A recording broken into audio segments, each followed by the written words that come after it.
give up on that joke because I've done it about half a dozen times and nobody knows. Anyway, moving on. AS5637 Part 1 BCA Specification C110. This part of the BCA sets out requirements for fire hazard property for lining, material and assemblies. Wall and ceiling lines are required to have a group number. Group number is determined by AS5637 Part 1, which in turn looks back to ISO 9705. Okay, now that's ISO 9705, which is a room with 3 walls and a ceiling, and you start a fire in the corner and it's starts spreading and going over to the ceiling. Now, I'm looking forward to May the 1st because I'm on holiday in a week's time, but the new BCA comes out, which we're all looking forward to, but also once the new BCA kicks in, the old BCA, which allows old testing, which is no longer allowed, but if you already had a test report for it, you can still use, that all ends. So, for example, with our PIR board, we can say it's a group 3 rating for 3 walls and a ceiling, it's a group 1 if you only use it on the ceiling.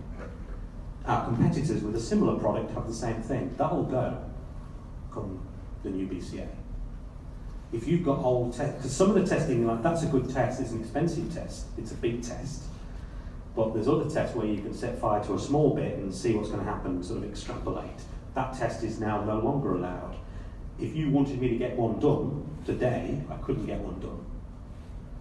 But if I had one already from 4 years ago that was valid in the BCA at the time, then I could give you that. It's a bit of a discrepancy. It's either right to claim this stuff or it's not. And the BCA needs to be clear on one side or the other. So it'll get a lot easier next year, which I never thought I'd say about the new BCA, I must admit. Right, so group number requirements. Here's a table from the BCA. You've got your building class and whether it's sprinklered or unsprinkled down the side, and then you've got your particular area. Public corridors are public corridors. Specific areas are what the building's for, offices, in an office building. Class 2 building, it'll be sole occupancy units. In a hospital, it'll be treatment areas, presumably, wards. In a school, it'll be classrooms, GLAs, that sort of thing. And then other areas is and everything else. So you've got to have 1, 2, or 3. For class 2 to 9 buildings, if it's the finished liner.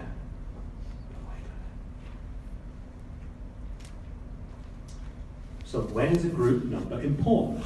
A group number for insulation or sarking product is relevant when the insulation or sarking is exposed to the habitable space.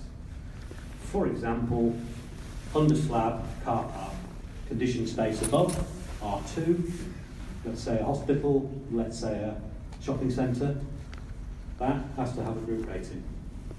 Acoustic ceiling lining, public corridor, say an airport, nice decorative thing, black polyester above it, CSR Martini has a group 1 rating.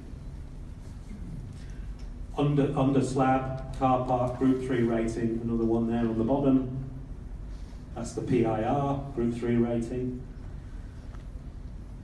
Group number not required, there's a ceiling in the way, so it's the ceiling that would have the group number.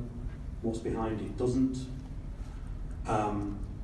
That's interesting because if it's a perforated ceiling, which is really good for acoustics, then you're thinking, well, what about what's behind the perforations? I wondered that too. So that's an area to look at. Now, our friends at Gyprock, they have a lovely big test report / opinion from Exover Warrington that lists all of their liners, including perforated plasterboard up to 39% open area. 39%. With a black scrim on the back, and that gives a group 1 rating. So that's good info for you, because that's what you need. Because my suggestion is don't look back at buildings we've done previously, because we're now looking really carefully at stuff that perhaps, yeah. Anyway, so group number required. Those complete linings would have the group number. If it's perforated, it's what's behind we have to consider too.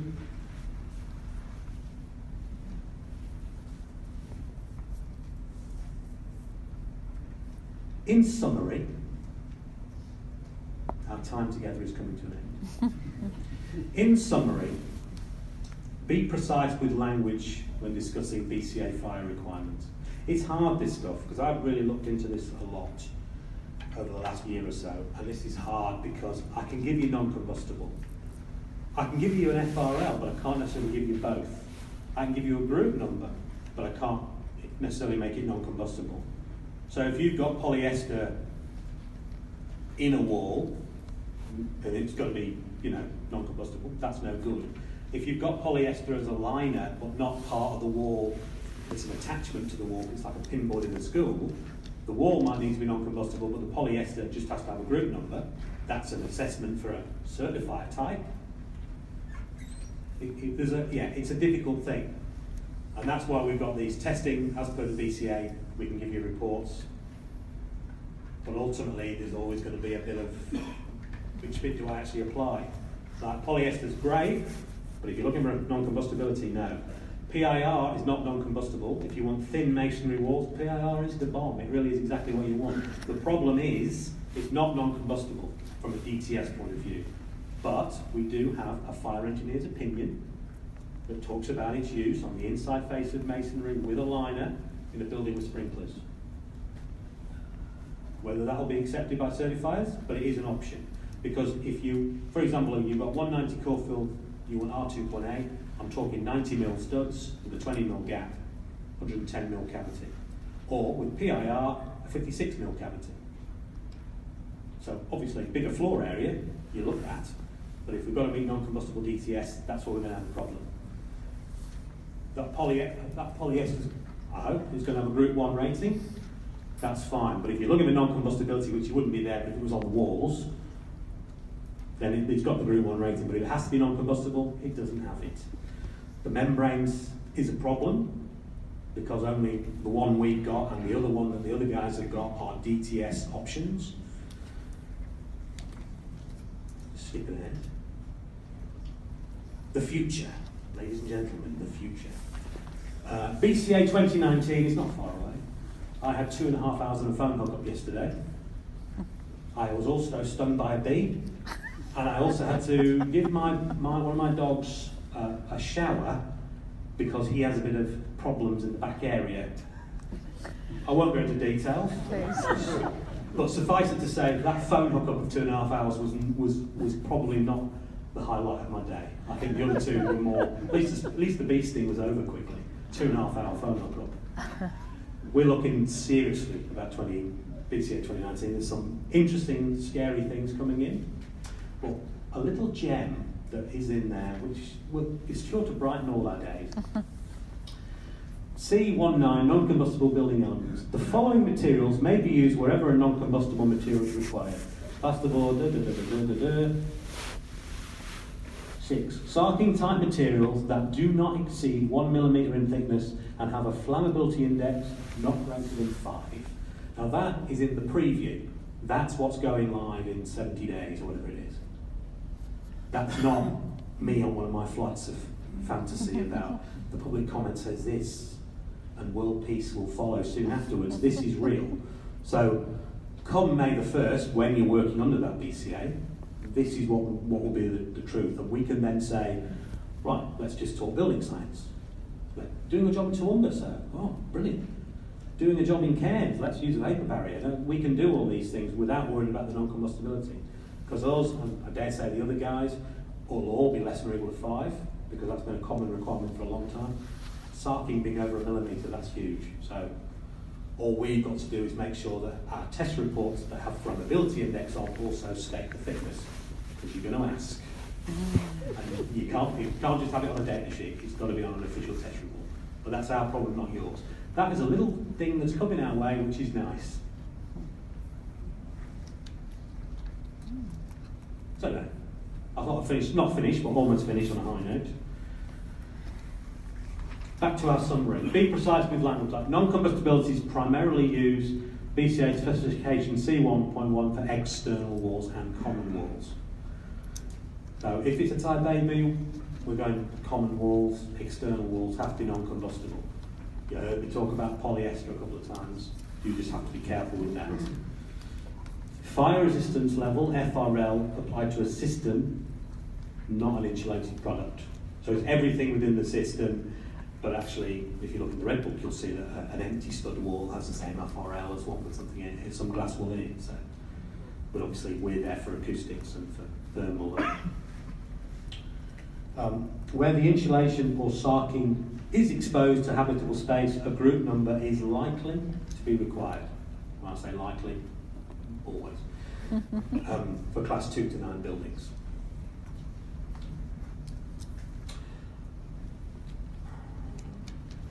I think that's me, because that's my last slide, which I already showed you, this little shining star that's coming our way.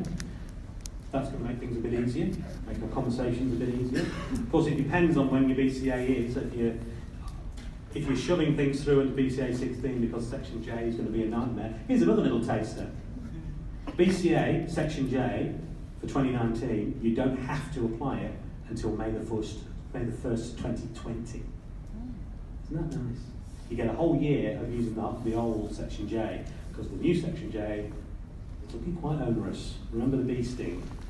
And the other one I told you about. Anyway, the interactive presentation discussion points. This is look, no more than 1,000 words per answer, and just email them to. No, we'll just go through it now. So, where is AS 1530 Part 1? What does it use to determine? Combustibility. Yeah, whether something that's right. Where can a definition of Type A and Type B construction be found other than my presentation? C1.1. C1.1?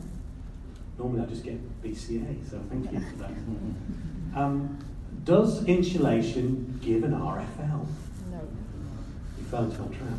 No, it doesn't, but there are bits where a gap between the top of a party wall and a roof, we have a test report for a hole in Hebel which can be used. But if you use a nice gyprock system, then it's not the insulation that makes any difference to the FRL. Which of these products is non-combustible?